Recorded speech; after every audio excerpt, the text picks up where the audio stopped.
Viens, en cagoule.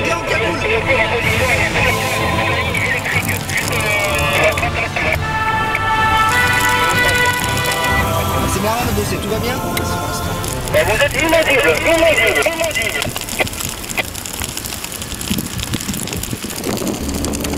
Je vous reçois pas.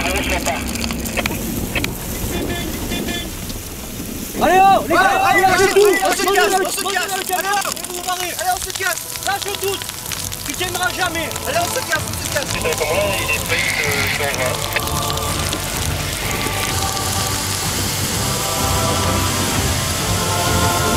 C'est impossible de traverser, il ne peut pas engager la colonne là-dedans, c'est pas possible. Trop dangereux.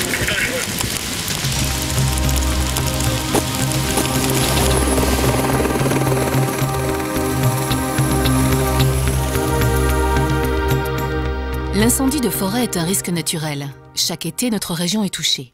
Il nous faut apprendre à vivre avec le feu. Sachant qu'il est impossible de placer un camion de sapeurs-pompiers auprès de chaque habitation et que les grands feux catastrophes reviennent de façon cyclique, chacun doit pouvoir organiser de manière efficace son autoprotection.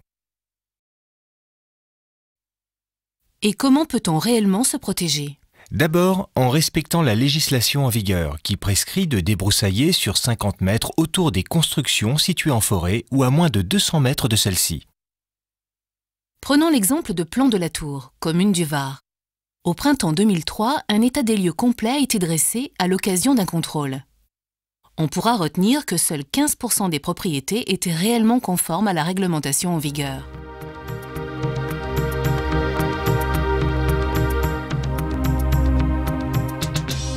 En juillet 2003, un terrible incendie a balayé la moitié de la commune. Cela a permis de tirer des enseignements significatifs. Le fait est que le débroussaillement correctement pratiqué sur 50 mètres autour des habitations s'est montré d'une efficacité incontestable. C'est la base d'une bonne protection. En effet, 60% des maisons qui ne possédaient que 20 mètres de débroussaillement ont été endommagées, voire totalement détruites par l'incendie. Alors que 90% des maisons débroussaillées sur 50 mètres n'ont pas été touchées. Restent ces 10% de maisons qui, malgré un débroussaillement sur un rayon de 50 mètres, ont quand même été touchées.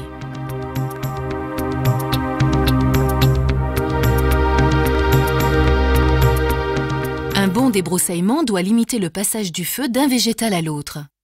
Pour cela, il doit créer une discontinuité de la végétation, à la fois horizontalement, pour que le feu ne puisse pas avancer, et verticalement, pour que le feu ne puisse pas se propager des herbes aux arbustes, puis aux arbres. Cela nécessite l'élagage des arbres. Il faut également mettre à distance les arbres et les arbustes. Et supprimer les arbustes situés sous les arbres. Débroussailler ne signifie donc pas enlever uniquement la broussaille, mais couper certains arbres et arbustes si leur proximité peut permettre le passage du feu. Les maisons débroussaillées sur 50 mètres qui ont été touchées par le feu ne respectaient pas pour la plupart ce principe. De plus, d'autres facteurs locaux entrent en ligne de compte, comme la topographie des lieux qui peut augmenter la puissance du feu. En effet, le relief peut modifier à la fois la direction du vent, sa vitesse et son type d'écoulement. Sur cette photographie, le sens principal du vent est modifié à l'amorce d'un vallon très encaissé. Dans le vallon, le vent prend de la force. L'ensemble provoque en haut du vallon ce que l'on appelle l'effet cheminée. La maison située au débouché du vallon est donc particulièrement exposée. Malgré un rayon de débroussaillement initial de 45 mètres, elle fut touchée intérieurement. Il arrive donc, dans certaines configurations désavantageuses, qu'un débroussaillement sur 50 mètres soit insuffisant. Le maire peut alors imposer un rayon de débroussaillement de 100 mètres. Le débroussaillement facilite et sécurise également l'intervention des sapeurs-pompiers qui viennent pour vous protéger. De plus, en cas de départ de feu depuis une zone habitée, le débroussaillement réduit la vitesse et la puissance du feu naissant, permettant aux occupants de l'éteindre avant qu'il ne gagne la forêt. Un autre retour d'expérience, réalisé après un important incendie qui a touché la commune d'Esparon-de-Verdon, dans les Alpes de Haute-Provence en août 2005, a lui aussi prouvé l'efficacité du débroussaillement face au feu. Si le débroussaillement reste l'action préalable indispensable pour l'autoprotection, il ne faut pas négliger d'autres mesures qui peuvent compléter la protection qu'il apporte. Nous citerons par exemple la présence et les moyens d'utiliser des points d'eau, ou bien le choix judicieux des matériaux de construction. Le mieux est encore de laisser parler l'expérience.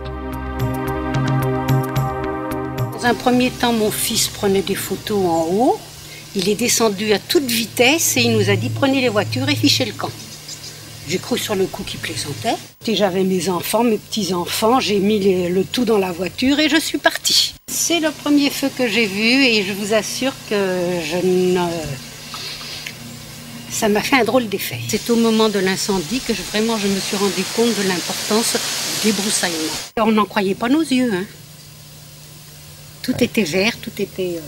Mon mari avait ratissé intégralement tout le terrain. 2 hectares, vous vous rendez compte? Et là, moi, je me moquais de lui, mais comment que tu fais une petite feuille comme ça, tu la laisses pas?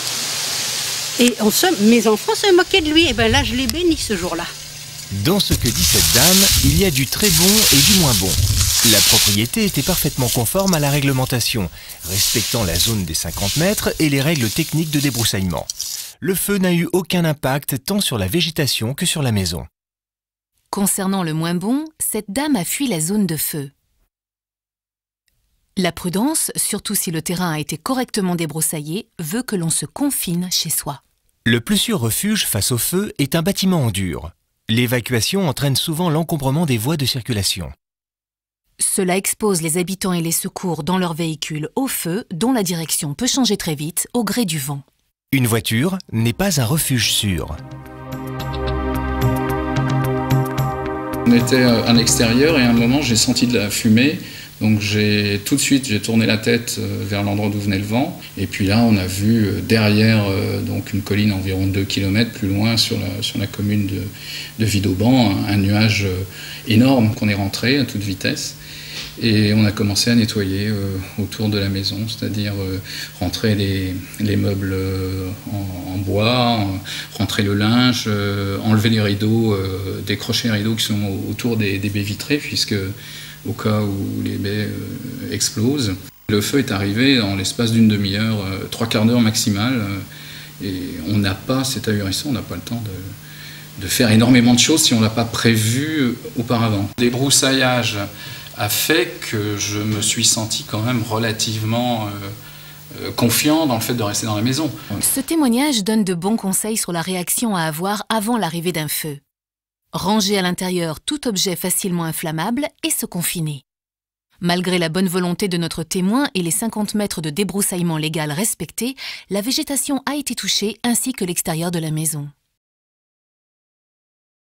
Cela s'explique par une mauvaise qualité du débroussaillement, qui a permis au feu de passer d'arbre en arbre jusqu'à la villa, au lieu de le limiter à un feu au sol. La mise en œuvre d'une motopompe aurait sans doute également limité les dégâts. Vous m'avez fait tellement peur que le soir même, j'ai commencé à tronçonner. J'ai tronçonné tout le lendemain avec des amis et mes enfants. On en a coupé 30 ou 40 mètres. C'était là en 90 et tout a brûlé de la même façon. Et on n'a pas su tirer les enseignements. C'est qu'on aurait dû débroussailler et tenir propre. On s'était juré de tenir propre le terrain, la forêt. On l'a tenu propre 2 ans et puis on s'est laissé à nouveau envahir par la végétation. Bon, par le débroussaillement pour sauver une maison. La bêtise aussi, le point d'eau, la motopompe elle est dans le garage, mais bon, après 90, on aurait dû mettre tout ça en œuvre, réparer la motopompe, préparer les tuyaux, les lances, et garder le terrain propre, la forêt propre. On y a pensé 2 ans, pendant 2 ans, après le feu on y a pensé, puis après on a oublié, on s'est dit on est tranquille pour 10 ans. Une seule leçon, être toujours prêt car le feu ne prévient pas. Le débroussaillement, c'est la base. Il faut commencer par là. D'autant plus que débroussailler, contrairement aux idées reçues, c'est aussi la survie de nos arbres. Moins serrés, ils pourront s'épanouir pleinement. Et en cas d'incendie, le débroussaillement empêchera les flammes de se propager dans leur feuillage. Les arbres resteront verts. Débroussailler constitue donc en plus une valorisation de votre patrimoine.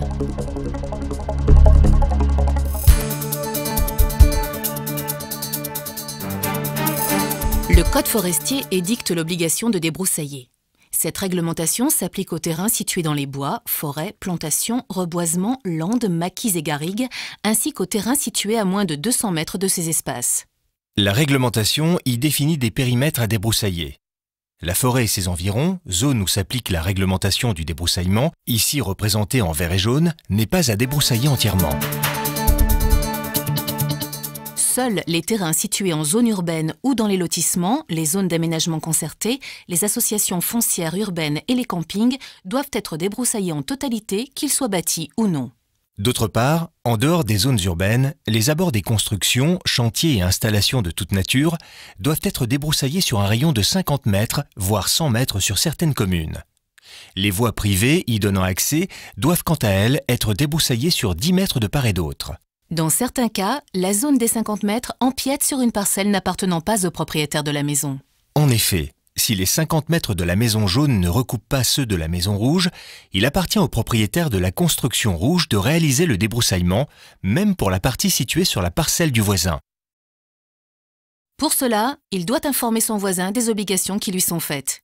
Les travaux pourront être réalisés par le propriétaire de la maison rouge ou par le propriétaire de la maison jaune. Dans tous les cas, ils seront aux frais du propriétaire de la maison rouge. Si le propriétaire de la maison jaune ne souhaite pas exécuter les travaux lui-même, le propriétaire de la maison rouge doit lui demander l'autorisation de pénétrer sur le terrain concerné pour y exécuter le débroussaillement. Il est conseillé d'adresser cette demande par courrier avec accusé de réception. En cas de refus de votre voisin, de retour du courrier ou d'absence de réponse, vous avez deux possibilités.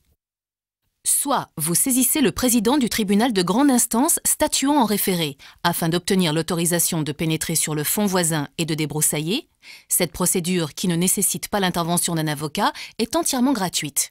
Soit vous informez le maire afin qu'il pourvoie d'office aux travaux, qui resteront toutefois à vos frais. En cas de débroussaillement sur terrain d'autrui, le bois coupé appartient au propriétaire du terrain et non à celui qui a financé les travaux. Deux propriétaires peuvent avoir une zone commune à traiter. Les travaux dans cette zone commune sont alors à réaliser à hauteur de 50% pour chacun d'entre eux. En cas de refus de votre voisin de réaliser le débroussaillement avec vous, obtenez ce refus par écrit et transmettez-le au maire qui mettra en demeure votre voisin de débroussailler et pourra, le cas échéant, faire exécuter les travaux d'office à ses frais.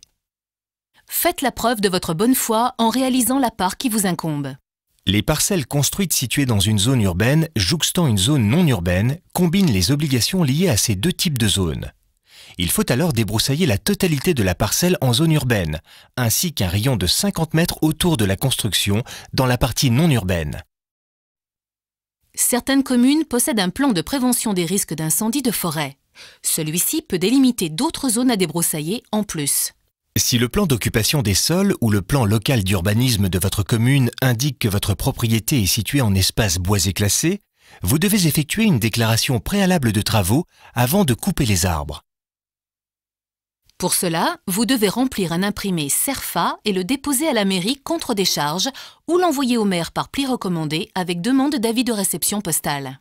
S'il n'y a pas opposition à la déclaration préalable, les travaux pourront commencer 2 mois après le dépôt de celle-ci.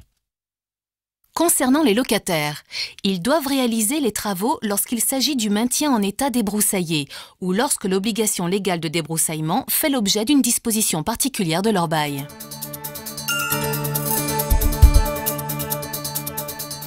Parlons maintenant de sanctions. Bien entendu, la sanction la plus lourde est celle du feu, avec ses victimes et ses dégâts matériels. De plus, en cas de dommages dus à un incendie de forêt, votre assurance pourra appliquer une franchise supplémentaire de 5 000 € si vous n'aviez pas débroussaillé.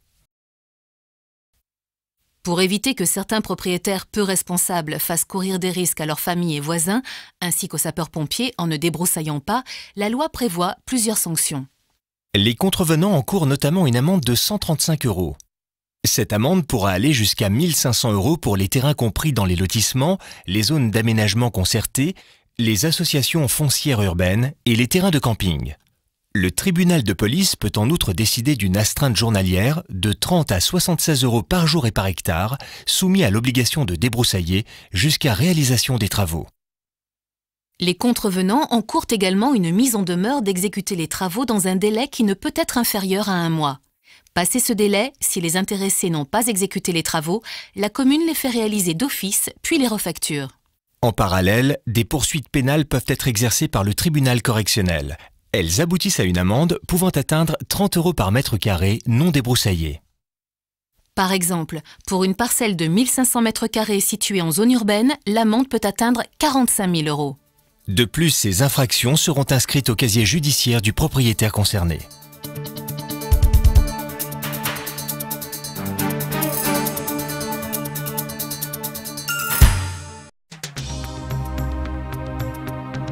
Le débroussaillement recouvre les opérations dont l'objectif est de diminuer l'intensité et de limiter la propagation des incendies.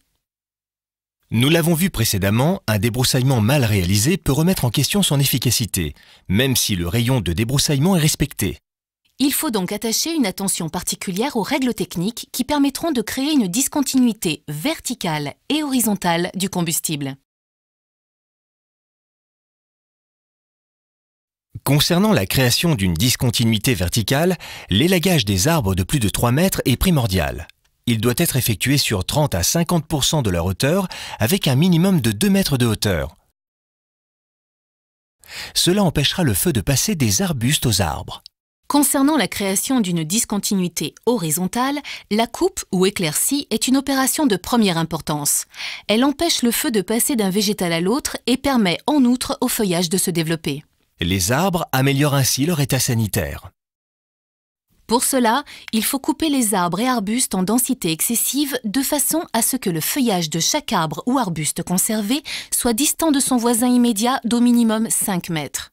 L'opération de débroussaillement ne vise pas à faire disparaître l'état boisé, mais doit au contraire permettre un développement harmonieux des boisements concernés.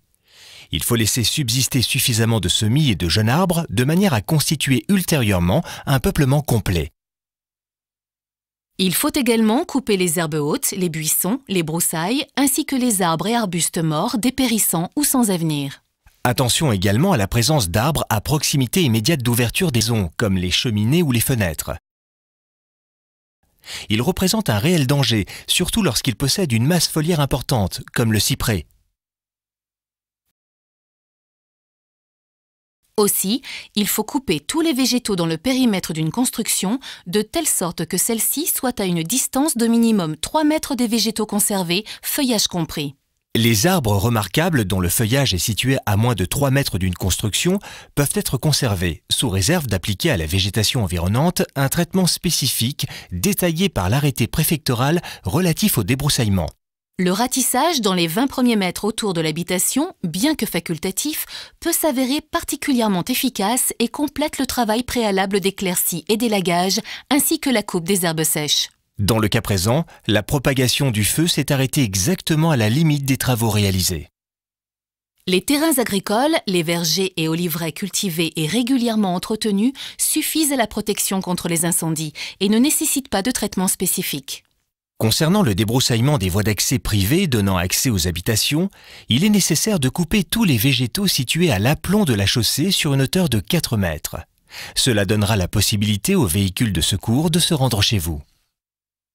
Les végétaux coupés ne doivent pas être laissés sur place, sans quoi ils sécheront et constitueront une importante masse très combustible qui augmentera le risque. Il est préconisé pour les éliminer De les amener en déchetterie, ou de les broyer. voire de les brûler, dans le respect de la réglementation d'emploi du feu. La période idéale pour faire les gros travaux s'étend de début octobre à fin février. Les travaux de finition ou d'entretien annuel, tels que le fauchage et le broyage, sont à faire au printemps, entre début mars et fin mai, après les pluies qui augmentent la pousse de la végétation. Tous les travaux devront absolument être réalisés avant le début de la saison à risque, soit pour la fin mai, afin de vous apporter la protection nécessaire en cas d'incendie. De plus, la réalisation de travaux de débroussaillement en été présente un fort risque de mise à feu et est donc à proscrire formellement. Si vous souhaitez faire brûler les végétaux que vous coupez, organisez vos travaux en fonction du calendrier d'emploi du feu et respectez les règles de brûlage. Ces derniers sont définis par l'arrêté préfectoral d'emploi du feu que vous pouvez consulter en mairie et sur le site internet de la préfecture.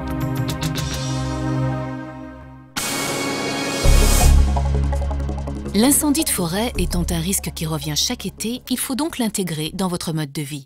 Vivre avec le feu, c'est à l'amorce de la saison à risque posséder un débroussaillement parfaitement entretenu. Il ne faut pas avoir de végétaux coupés sur le terrain, ni de tas de bois non protégés contre la maison. Les amas d'aiguilles de pin sur la toiture ou dans les gouttières sont également proscrits. Si vous possédez une piscine, il faut pouvoir y puiser de l'eau. Les piscines représentent souvent l'équivalent de plusieurs camions de sapeurs-pompiers. Pour cela, il faut s'équiper d'une motopompe thermique. Si vous avez une caravane sur votre terrain, sachez que la chaleur seule peut l'embraser, même si le feu ne vient pas jusqu'à elle. À l'approche d'un incendie, n'oubliez pas que si votre propriété est débroussaillée réglementairement, vous pouvez vous confiner à l'intérieur de votre habitation si elle est faite en dur. Cependant, si votre propriété n'est pas conforme aux règles exposées dans les chapitres précédents, vous devrez évacuer votre habitation bien à l'avance sans gêner les opérations de lutte et en emportant le strict minimum. Dans tous les cas, suivez les instructions données par les personnes habilitées, à savoir la gendarmerie, la police ou les pompiers. Si vous restez dans votre maison, certains gestes seront à observer avant que le feu arrive chez vous. Il faudra rentrer tous les objets susceptibles de s'enflammer, ouvrir le portail pour faciliter l'accès au secours, fermer les bouteilles de gaz et les mettre dans l'eau de votre piscine ou à l'abri, garer les voitures et les caravanes, vitres fermées, à l'abri de la maison. Côté opposé à la direction d'arrivée du feu, Mettre les tuyaux et la motopompe à l'abri pour pouvoir les utiliser après le passage du feu. Rentrer dans un bâtiment en dur et ne jamais s'approcher du feu. Essayer de le combattre est extrêmement dangereux. Sachez, à titre indicatif, qu'à moins de 40 mètres, des flammes faisant 8 mètres de hauteur, ce qui est courant pour un feu de forêt, vous risquez de graves brûlures, voire de perdre la vie.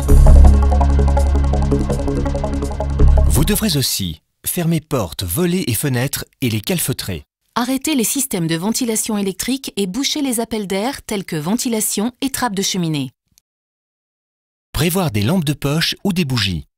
Constituez une réserve d'eau dans la maison.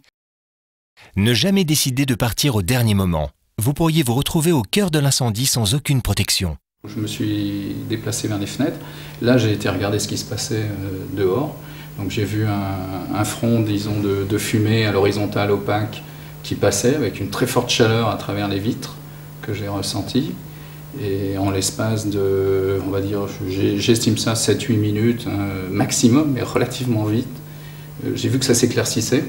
Et à partir du moment où ça s'éclaircissait, que j'ai vu que des petites flammes commençaient autour de la maison à entamer la petite végétation, les petits arbustes qui étaient autour, je suis ressorti. Je n'ai pas pu respirer, donc je suis rentré chercher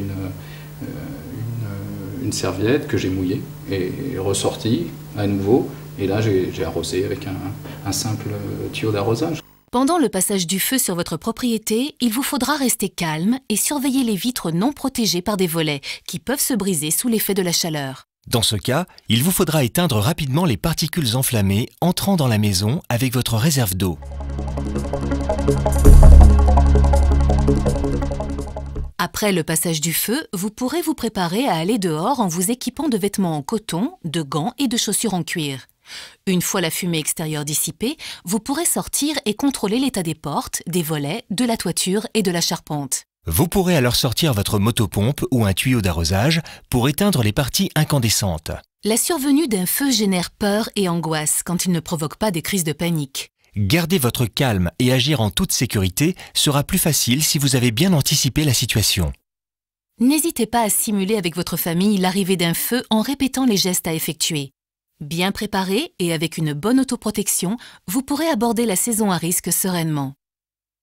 Plus que jamais, il convient de respecter la réglementation et les mesures de prudence. En effet, dans notre région, la forêt s'étend d'année en année et l'urbanisation progresse dans les espaces naturels. Ces facteurs, associés au réchauffement climatique, accentuent le risque d'incendie. Le feu menace à l'heure actuelle de vastes étendues boisées et des zones habitées en contact direct avec la forêt. Grâce à la vigilance et aux efforts de tous, et en particulier de vous, les résidents à proximité de forêt, les effets dévastateurs du feu ne seront plus une fatalité.